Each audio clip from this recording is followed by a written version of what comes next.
Howdy, howdy.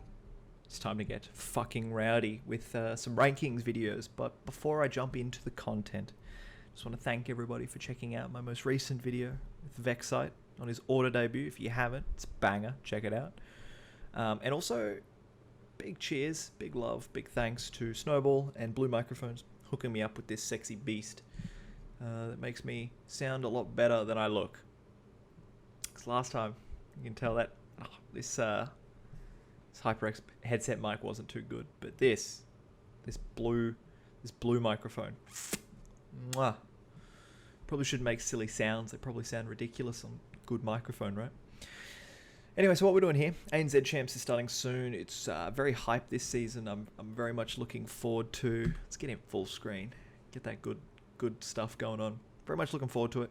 We have format changes, 16 team Swiss format to kick it off, and then afterwards jumping into a normal sort of double bracket elim, concluding with the top 4 teams from that playing in a semi grand final situation. So thought jump in, sort of have a look at the teams, what we've got, the qual teams, the invited teams, and we'll just sort of rank them.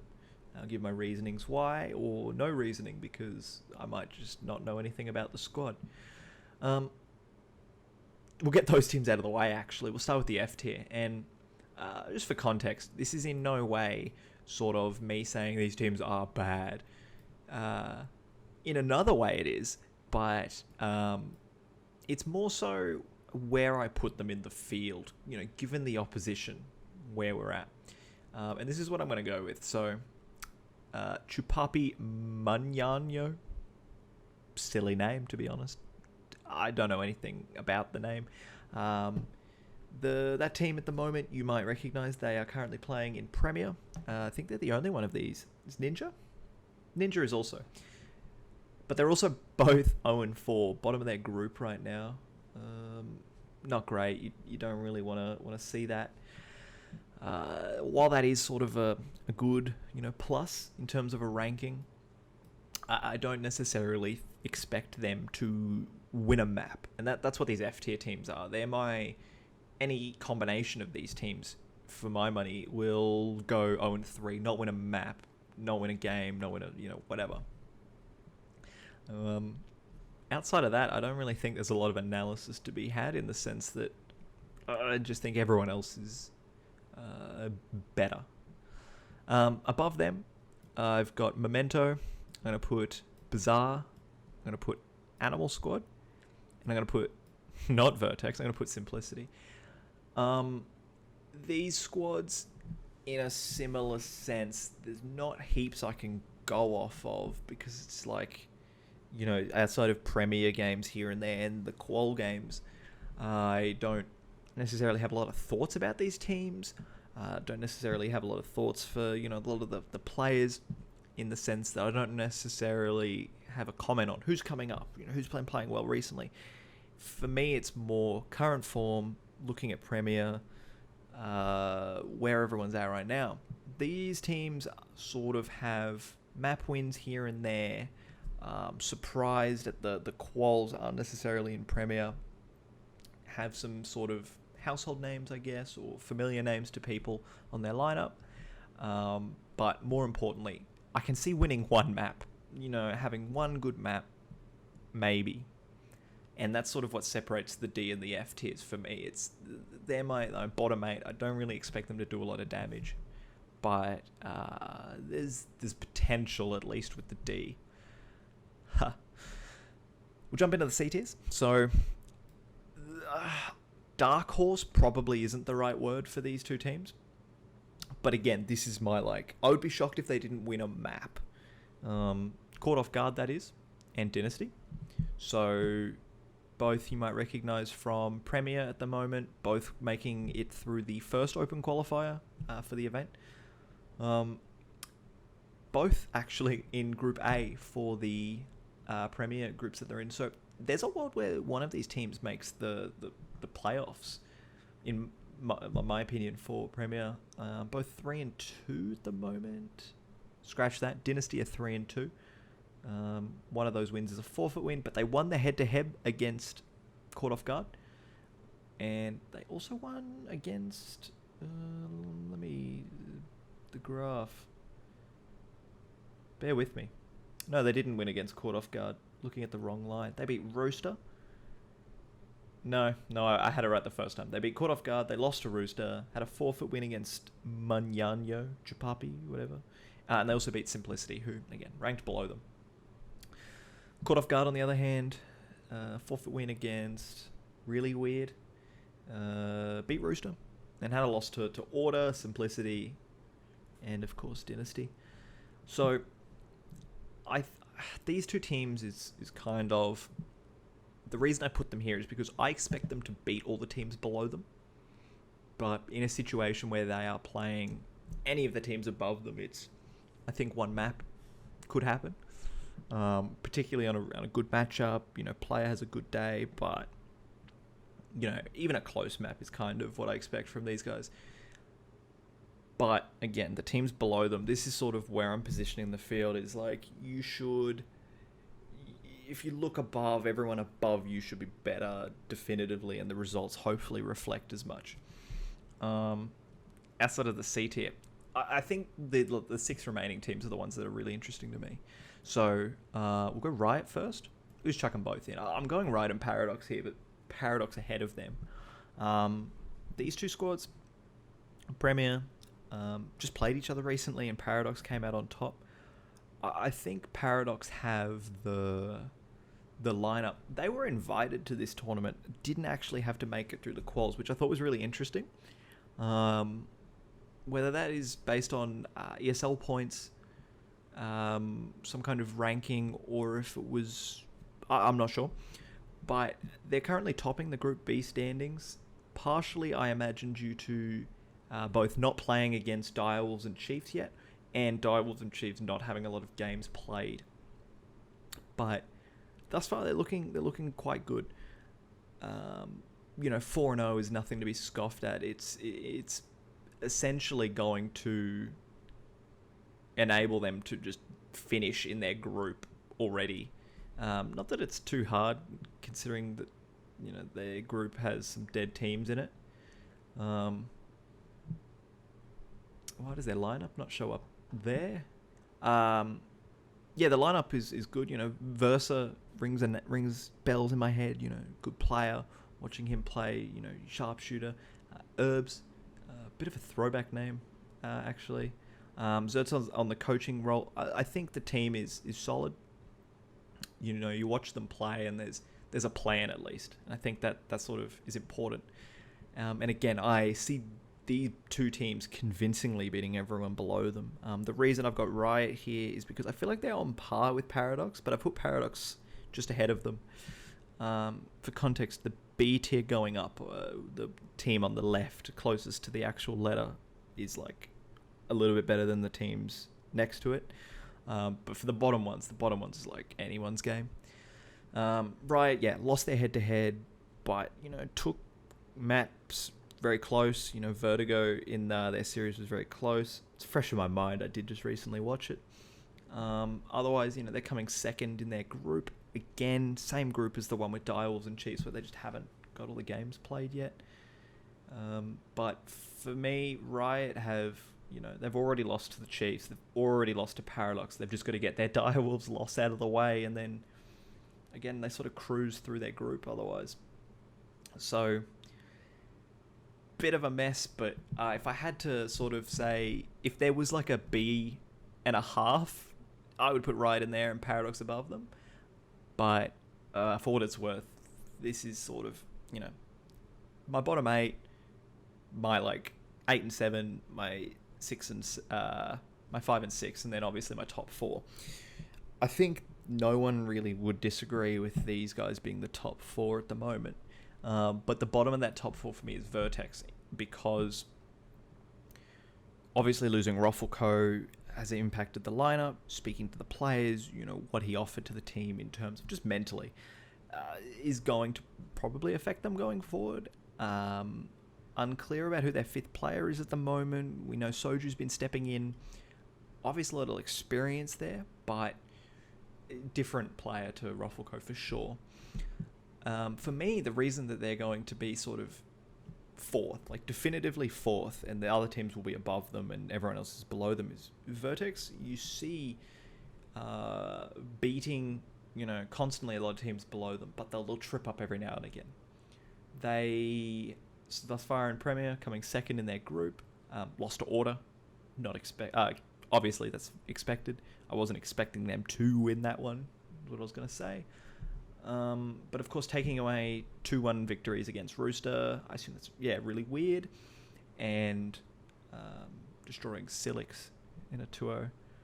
Should probably check those maps to see if it was an actual destruction. But essentially what I'm getting at here is Vertex is this kind of team where, they sort of popped up at the end of last year, mid last year, and they were playing really strong, but we never saw them get up on these big teams. We saw them sort of get over a very hurt, weak Chiefs, and that was where this miracle run at IEM Beijing sort of happened, or getting there at least.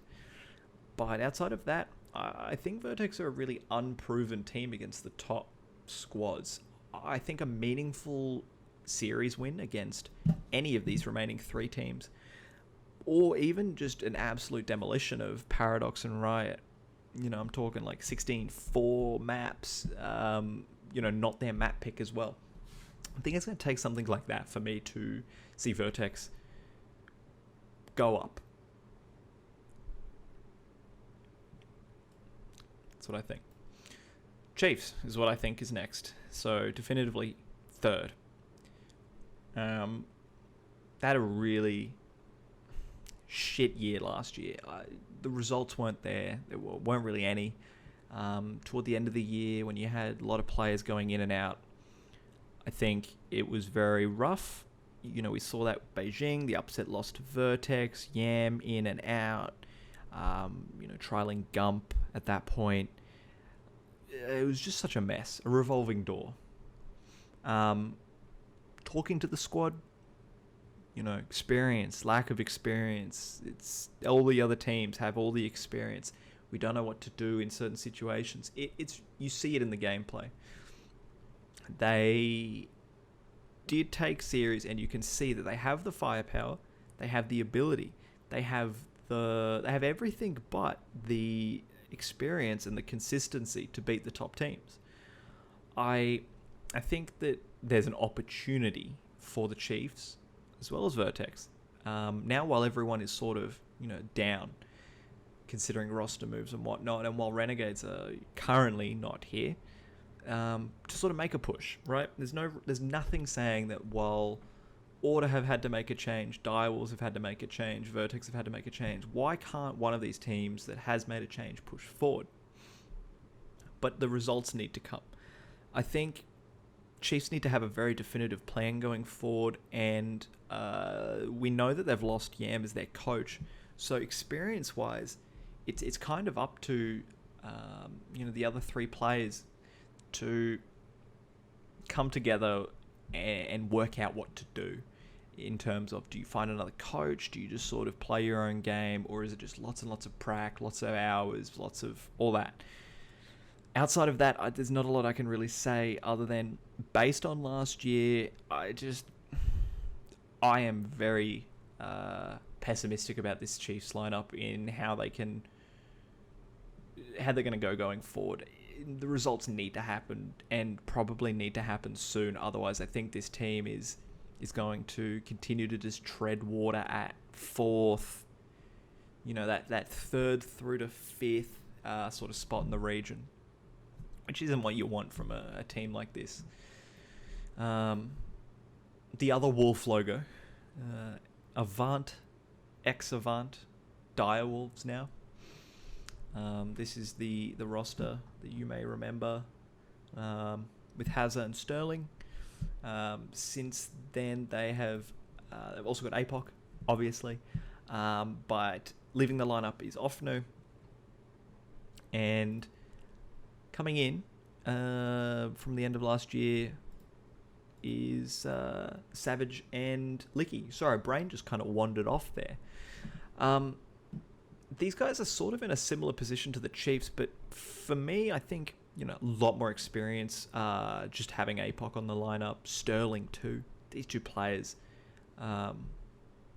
they've been around for a while, and for me, I think their play style is a lot more suited to a team like that is very aim heavy, sort of very all about the duels. The individualism sort of shines in a team like this. I really love like Dust 2. I think their system sort of enables, if they had like players going in and out all the time, I think like the Chiefs in that situation, Direwolves would always come out a little bit better than another team would in the same situation, if that makes sense. So I think while they're both in a very similar position in the last 2 months, bringing in 2 new players, working on that, I think time will tell what they did in that time off, because again, we haven't seen a lot of officials out of Chiefs and Direwolves, so there's a lot of speculation about, well, will they still be in the top 4 teams, rather. But for me, yes. And I think that they have the pieces and the experience to build on, what they did last year, which was very good. So, fingers crossed, Licky and Savage. I've spoken to Savage. Very, switched on lad. Definitely wants to get in there and shoot some heads. I think fits well. I don't know much about Licky, to be honest, but, all he needs to do is fit into the squad nicely, and I think Direwolves are ready to rock and roll. But why rock and roll when you can rock out with your cock out? Because that's Order. Order are killing it. They're by far my top pick for the scene right now, in the sense that I think they came out of all the roster moves on top. They by far got the best player. They got Vexite from the Chiefs. Again, I don't know if I touched on it. That's another big thing for the Chiefs, being where they are. Losing Vexite, who I think was a very important piece. I digress. Order. Losing Ali was obviously a big problem. You lose a lot of lethality with the AWP, but also your double AWP setup is a lot weaker now. Not that Rick, who is now AWPing, isn't on the same level of AWPing. It's just different. Ali is definitely a star player, so whether Rick continues to AWP in the same sort of style, looking for those big monster AWP halves, we're not sure. But if he does, it's just another win condition, because I think the system, if you haven't checked out the Vexite video, the debut, definitely do, because I think it nails it, right? Vexite, very aggressive, very sharp rifler. But you combine that around the system of Order, where I think they just make lots of switched on plays. I think they're sort of a budget renegades, in the sense that 1-for-1 their players do not stack up against what Renegades, and the sum of their parts is not as good as what the sum of Renegades parts is, but it's close, and it tries to emulate that. I think a big struggle for Order was their map pool last year. I think there wasn't a time where I could say definitively for a stretch what their best map was. At some point, they looked really good on Inferno, and then the next event they'd be shitting the bed on it, right? So I think getting on top of a good map pool and staying consistent with it is going to be important for this lineup. And the other sort of, the other side of the knife or sword, whatever the saying is, being at the top comes the expectation, for me at least, that you do win. I think Order in this ranking are in a lot of trouble for me if they're not destroying B tier down. And if they're not taking the convincing wins away from the A tier teams, then I start to question, well, maybe these other teams maybe I'm overhyping Order. Thus far, 5-0 in Premier. Admittedly, their group is not easy, but they've only got Vertex to really keep an eye on. The rest of the teams are, they're here. Ninja's in it. Simplicity, Caught Off Guard, Dynasty, Vertex. So, of course, they're above all these teams. They've beaten a lot of them, but I think if Order want to stay at S tier, they want to have the 2021 that I can see in their lineup, in their results so far. If they want to turn that into something great, it needs to start here at ANZ Champs. It needs to continue in Premier. Otherwise, again, Direwolves, Chiefs, Vertex, it's all there. I think they can grab it and rip that away from Order. So those are my thoughts, I guess. ANZ Champs starts very soon. Swiss format, win 3, you go through. Lose 3, you're out. Top 8 go through to a second stage, double elim bracket. 4 teams from there go through to the season finals, a semi-final and a grand final. Again, I'm expecting these 4 teams to be there. I'm expecting these 8 teams to be in the next stage, and I'm expecting these 8 to go home early, dependent on the first round matchups with the Swiss, which are random. And again, I don't know them yet, so that changes everything. Otherwise, thank you so much for checking this out. Be sure to stay tuned down below. Getting that sub button, smash it so that every time I release a new video, you've got the alarm bell set, you get notification, so you can come here and get angry. Get in the comments, tell me how shit I am, tell me how all my calls are wrong, or show me some love. Tell me, you support the content, you want to see me make more, because I'm going to make it anyway, and I really like Counter-Strike, to be honest. So big love to everyone out there supporting me already. Big love to Snowball Esports. Go over there, check out some of my writing, roundup podcast I do with Big Luth, 2SBS, 2Bs, the man, the myth, the legend. And big thanks again to Blue Microphones, who, thanks to sponsorship and partnership with Snowball Esports, I have managed to get my hands on this beautiful microphone, which hopefully makes me sound very nice. Let me know what you think too. Am I wrong? Would you put Order first? Who's your 3-0 and who's your 0-3 pick? Let me know. Otherwise, thank you so much, and stay tuned for more coverage.